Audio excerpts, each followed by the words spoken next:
वाला है, लेकिन वो चाय वाला जो है काम तो कर रहा है ना। ये तो नहीं है ना कि हमारी तरह 35-35 40-40 साल हुकूमत करके जो अपने ही एरिया को बस डेवलप करके वो कहें जी हमने पाकिस्तान को ऐसा बना दी। नरेंद्र मोदी साहब हैं, वो इंडिया के लिए अच्छे हो सकते हैं, उनकी इकोनॉमी के लिए अच्छे हो सकते हैं, ठीक है, लेकिन वो पाकिस्तान के लिए अच्छे नहीं हो सकते। मुसलमानों के साथ रहेंगे तो हमारा फायदा है। मतलब गैर मुस्लिमों के साथ नहीं करना, ताल्लुकात भी नहीं बनाने, ट्रेडिंग भी नहीं करनी, कुछ भी नहीं करना, ये हमें बाइकआउट करना चाहिए। इंडिया को ही देखें आप, इंडिया आने वाले 3-4 सालों में कहाँ से कहाँ पहुँच गया है। आप चाइना को देख सकते हैं, चाइना हमसे बाद में आज़ाद हुआ है और आप देखें आप चाइना कहाँ जा गया है। ट्रेडिंग सेक्टर में इंडिया हमसे आके, टेक्नोलॉजी में वो हमसे आके, हर लिहाज से वो डे बाय डे दौड़ उन्होंने अपने हमसे ट्रिपल पे 4 गुना ज़्यादा आगे जा।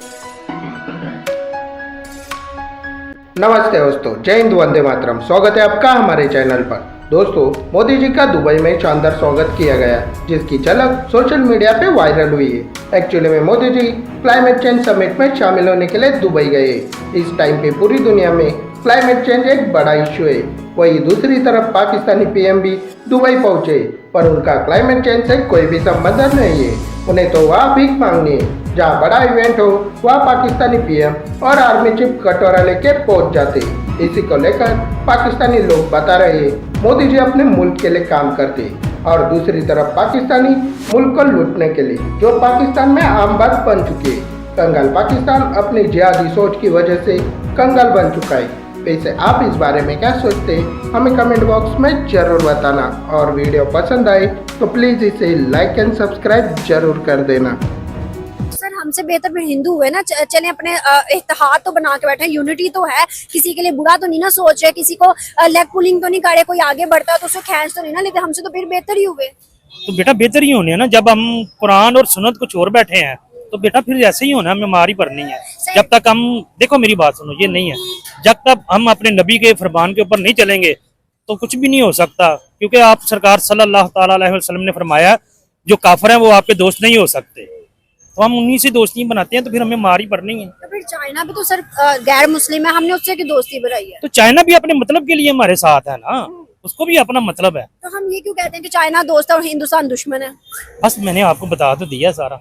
जो देखो मतलब जो जिसको होता है वो अपना मतलब निकालता है। ये दुनिया है, हर बंदा अपना मतलब निकालता है, अपना मतलब निकाल के दूसरे को साइड पे कर लेता है। सर सऊदी के अंदर से इस्लाम फैला था ना, सऊदी और दुबई जो है ज्यादा मेन रियासत है इस्लामिक। अगर सऊदी के अंदर की बात करें तो पहले बुत परस्ती को खत्म किया गया, बुतों को तोड़ा गया, इवन के मंदिरों को तोड़ा जाता था पहले दौर में। अब वहां पर दुबई के अंदर मंदिर बनाया गया, सिनेमा सऊदी के अंदर खुल गया, फिर सऊदी के अंदर कॉन्सर्ट करवाए जा रहे हैं, डांस वगैरह। सर पहले तोड़ा गया और अब इन चीजों को प्रमोट किया जा रहा है। वो तो इस्लाम के ज्यादा मानने वाले, फॉलोअर्स ज्यादा हैं इस्लाम। बेटा आप हदीस का मुताला करो, हदीस में मिलता है कुर्बे क़यामत में वहां से ये बुत खाना शुरू होगा, तो वो शुरू हो गया है।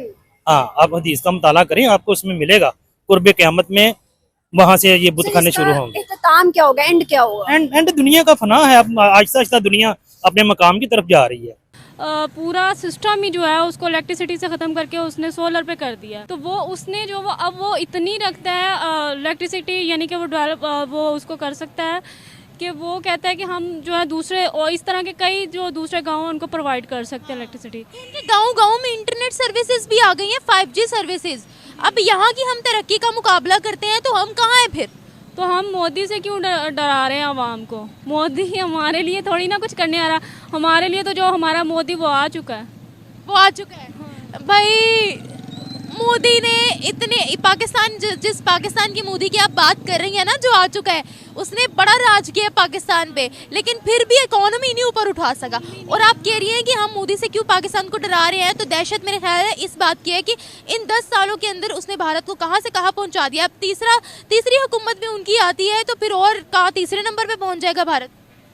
ऑब्वियसली जो बंदा अपने वतन के लिए, दुनिया के लिए, वो टेरर हो, डिप्लोमेटिक हो, कुछ भी हो, लेकिन वो अपनी कंट्री के लिए तो एटलीस्ट काम कर रहा है, उसके साथ तो मुखलिस है ना। उसको कहते तो चाय वाला है, लेकिन वो चाय वाला जो है काम तो कर रहा है ना। ये तो नहीं है ना कि हमारी तरह 35-35 40-40 साल हुकूमत करके जो अपने ही एरिया को बस डेवलप करके वो कहें जी हमने पाकिस्तान को ऐसा बना दिया।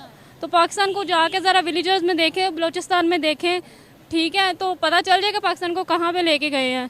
आजकल चल रहा है ग्लोबल एनवायरनमेंट के ऊपर इशू, उसके रिलेटेड तो उनके लिए जो रेड कारपेट बिछाए जा रहे हैं, तो हमारे प्राइम मिनिस्टर के लिए वो प्रोटोकॉल नहीं होता।